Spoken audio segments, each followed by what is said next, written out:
Upstairs at Karma, there's no bathrooms. And if you're like myself, you can't make it downstairs. You make your own bathroom.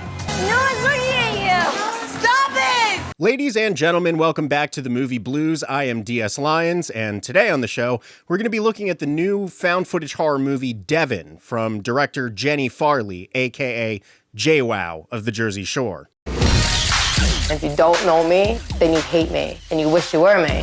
I am like a praying mantis. After I have sex with a guy, I will rip their heads off. When they date me, it's cool in the beginning. We do our thing in the first month, and then I set them on a roller coaster ride to hell. Now, if you've been following my channel to any degree, I mean, if you haven't, please like and subscribe to this video now. Help me to help you to help myself. But if you've been following my channel, you know that lately I've been kind of on two tips. One being found footage horror movies, and the other being soul-shredding, life-destroying cringe. And today, big thanks to JWOWW, we have a perfect synthesis of both disparate halves of my channel in one place. Now, I'm not here to bash first-time filmmakers, that's not really my MO, but I am here to try to judge this movie as both a piece of found footage horror movie making and also as something someone from the Jersey Shore made. There's going to be a kid in a candy store. I can't wait to see what happens.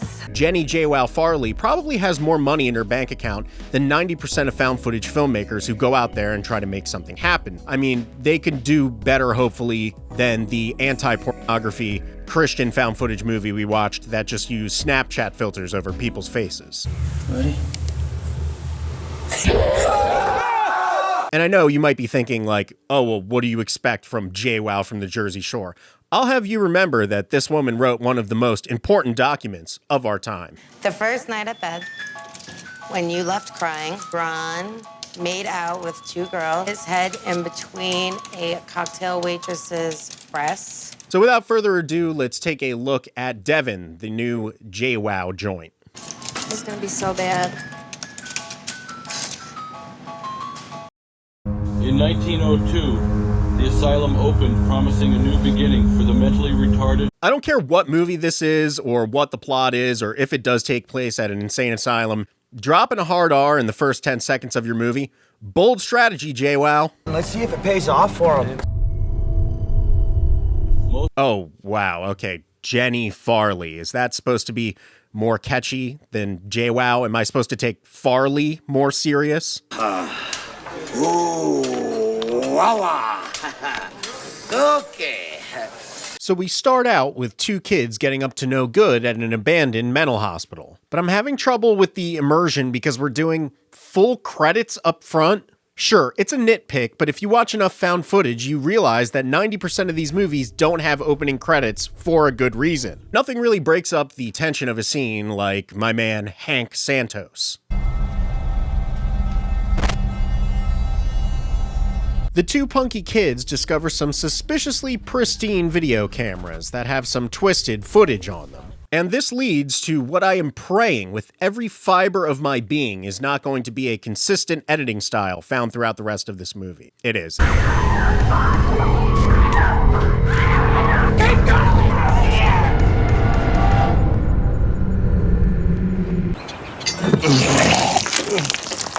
We begin with the introduction of 5 different characters who've all received a mysterious invite from 2 parents who want these complete strangers to investigate the disappearance of their daughter DEVON, who went missing in 1986. That's what I also thought too, like all of a sudden 20 years later, now they want to be like, oh. So off the bat, we find out that these 5 paranormal researchers are being offered a tremendous sum of money to take part in this exclusive investigation, and some of our explorers are a little more excited about this prospect than others. Devin better have my money. That's what I'm talking about. Also among the 5 is an obvious JWOWW insert, which is a twinge of cringe. Anyway, I'm sure these characters are not going to be annoying at all. Yes or no, I'm gonna say like, Devin, what's tea? Meanwhile, not JWOWW reveals her less than greedy intentions during some sloppy exposition with even sloppier armpit photography. Okay. Hey. I promise. Okay. Like I said, it's going to be fine. I'm gonna be back before you know it. You work on your choreography. You know, I know you have so much potential and I want to send you to your dance classes, okay? On the way to the insane asylum, and we get the usual horror movie cliche dismissal of cell phone service, delivered to us oh so delicately. Not me being in the middle of nowhere. How am I gonna call someone? I don't got no service out here. I think with enough time, people will look back on this movie and see Jenni Farley's incredible directing prowess, truly conducting her first masterpiece with a nearly unseen hand. How am I gonna call someone? We're now seeing the infirmary from all 5 points of view from different cameras with different narrators, which isn't a headache at all and leads to JWOW's first actual jump scare, if you want to call it that. Oh, Jesus. I'm sorry. Hi. And yeah, my brain literally has trouble even recognizing this as a proper jump scare. The musical sting is so blatantly obvious. The editing is incredibly poor. I mean, this is kind of a 101 on how not to make a jump scare. Maybe this is edutainment. Oh, Jesus. I'm sorry. Hi. Timu JWOW and random white handsome guy get to know each other, and I'm getting weird projected mommy and son kink vibes from this scene and from the woman who directed it. Able to find each other again. Yeah, you can be my mom today. Yeah, I would love to be your mom today. Honestly, this relationship always kind of unnerved me. Well, babe, we had a thing planned, but I wanted to do this with the kids and our love.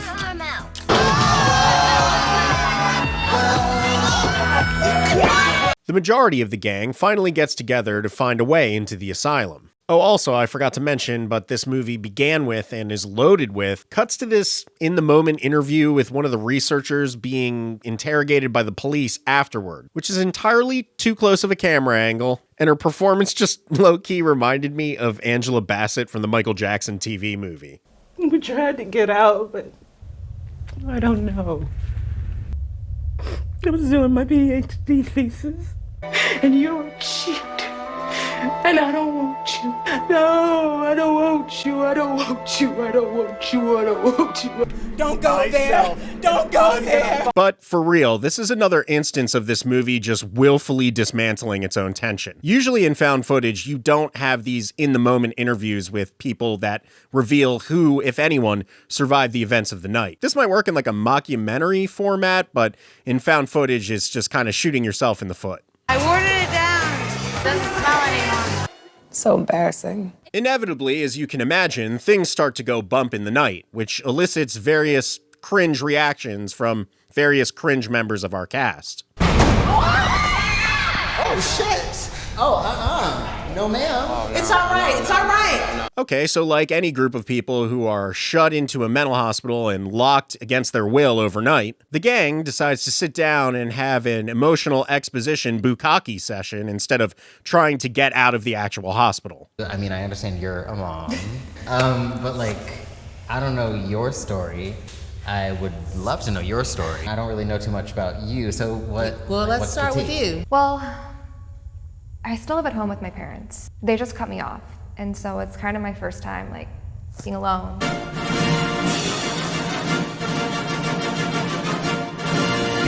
Then the gang just breaks up, all looking for different ways or different clues that they can find about Devon. And that's when, bafflingly, in the midst of their lives being in literal jeopardy, 2 of these clowns decide to pull a prank. Did you do this? It's not a fucking joke.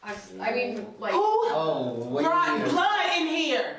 Something is wrong with her. Prank war champion! Prank war champion! So the gang meets up for another stirring team meeting. And this is the kind of scene that really reminds you that the person who made this movie is used to having these multiple cast member meet-up/blow-up arguments in a house against each other's will. Classic reality TV shit here. You saw a girl? Why wouldn't you tell us that? You need to not speak for me. Were you see no girl? I didn't see a girl. Spirits don't like liars. The spirits are gonna come up here and grab you by your ponytail if you keep lying. I'm gonna go out there. I never said that. Well, that was so she's probably lying. Carly. Are you lying? He You said. may need to loosen the ponytail. It might be pulling some of your brain cells. All right, man, just chill out. Relax. He kicked me out of the club. All right, don't I punch me in the kicked you face. out of the Punch me in the face. And good lord, JWOW might be competent enough to direct a movie, but was the audio mix for this film recorded on a fucking calzone? Whatever is out there. I'm not tired because now all of a sudden everyone starts talking about. It's at this point that using a spirit board, the gang ends up unleashing a horde of demons. And by a horde of demons, I mean a horde of only the worst editing and camera work you've ever seen. Spirit stuff. I'm just gonna. You need to know.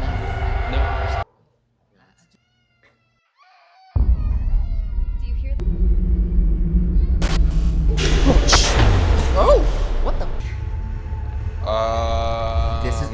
look.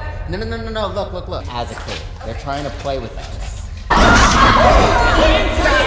Dude, I'm starting to freak out a little bit. No, I'm not doing all that. Okay. I'm like trying to think. Now what's wrong? So most found footage movies get away with the whole shaky cam thing because we're only seeing 1 to 2 point of views at most at the same time. This movie has 5 extremely annoying characters with 5 extremely shaky points of view being shot in total utter darkness, all screaming, all being edited back and forth at the same time. It is utterly disorienting. It is straight up bad filmmaking. I'm sorry, JWOW. So many girls that hate on me because whatever they are, they can't compare to me. Next up, JWOW Jr. gets lured away from the group as she keeps hearing a poorly mixed and edited sound sample of a little girl calling out for her mommy. I'm coming, honey!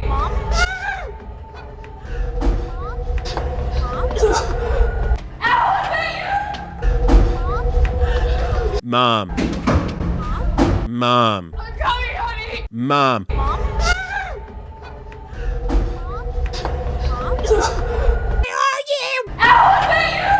Ma! Now, even under the most stress, disorientation, and fear you can imagine, which in the 2 hours that these people have been in the hospital is pretty much impossible, what situation would you think that your kid is actually running around this hospital looking for you? I mean, obviously you're being ghoul-fished, lady. I mean, it's so obvious. And using her powers of super scream, Devon claims her first victim. Thankfully, the movie now devolves into people running and screaming and being hunted by ghouls in different directions. And this leads to possibly the funniest and most accidentally cringe edited 20 seconds of this entire motion picture. Cat. Oh, hell no. Ah! Oh, shit. Oh, hell to the no. Ah! Shit. Oh, no. Get back. Get back. The movie then crumbles into a series of repeating scenes where a castmate is lured off using their emotional weakness, only to be killed by the ghost. It's exhausting. Please, this isn't funny anymore! Surprisingly based. Although, I will admit, I was briefly awakened when this ghost took control of a drug addict and made him shoot up and overdose and die, and that was the way he was taken out. I mean, that made me laugh, unfortunately, very hard. Anyway, Michael Jackson's mom, who has been going absolutely mental, finally escapes the mental hospital, and pretty easily. She just sees sunlight and walks out the door. So the final reveal of this movie is that Allie is actually Liam Neeson's character from The Haunting. And today is the day that I start getting footage for my PhD thesis. Yeah, so locking people in a mental hospital and sending them all cameras to film themselves is not a PhD thesis you can do. There isn't a major for that or whatever. I was doing my PhD thesis. PhD thesis. I just wanted to know what happened to our minds in there. Okay, the editing is unwiring my brain in this movie. And that's it. Wow. As a found footage movie, this is bad. It's goreless, it's confusingly shot, it diffuses its own tension, and breaks the rules of found footage several times over, even breaking into alternate camera angles that seem to not be things that people are actually filming towards the end of the film. They break the actual format itself, which is always a big no-no. As a regular movie, pass. But as something someone from the Jersey Shore made, pass. But I'll give her some credit, okay? Jenni Farley wrote this movie. She came up with this little twist at the end. She actually thought out some characters, although they are clearly derivative from her own life. And she went ahead and made a movie when I'm sure plenty of people were like, that's not the best way to spend your millions of dollars, Jenni JWOWW Farley. Maybe an OnlyFans would be better for me. And yeah, I wasn't impressed by this. This was one of the worst found footage movies you really could ever watch, but I am happy that JWOWW Jenni Farley is doing something other than opening a terrible store in Ocean City that sells crappy clothes, or going on endless press tours, talking about her sobriety to literally anyone who will listen. Let's talk about the drug use. Oh my God. The addiction. Are you sure you want to talk about that? In fact, the majority of reality stars usually go on to make soulless, pitiless cash grabs, things out of pure vanity that really expose them as paper-thin, just 2D shit humans, ashtray, garbage people. So yeah, props to Jenni JWOWW Farley for this. Maybe next time around she'll make a movie that is good. This movie was goreless, it was scareless, it was very poorly made, but it was a movie, and it wasn't about a bunch of teens that went to a shore house. It wasn't just a direct rip of her own life or headlines. Thankfully, it seems as if she has a couple creative bones in her body. Show the number of bones over my shoulder here that the human body has. 2 of them for her, I would say, are creative. Other than that, pretty cursed production. If you showed this to anyone without the trivia that it was made by Jenni JWOWW Farley, they probably would be more mad at you. I'm a huge fan of the Jersey Shore. I'm a big proponent of Pauly D and his various DJing endeavors. I like when reality TV people step out and make something creative. Welcome to the Bad Bitch Academy. Except not that, not Paris Hilton. It all kind of sounds like par for the shitty course to me. You need a nap. No, I have no respect for this either. But if you're gonna direct a movie, that's huge. And I would like to see more from Jenni JWOWW Farley, the director. Other than that, I'm DS Lyons of the Movie Blues. Thanks for once again hanging with me, watching a bad movie with me. If you have any other suggestions in the found footage, horror, or the cringe markets, please let me know in the comments below. If you want to see something totally different from this channel, go to a different channel. But if you liked what you saw here, subscribe here. Thanks, guys. Have a good night. Because I love you, and I love you, and I love you, and I've seen all your movies, and I love your movies, and I think you're the best.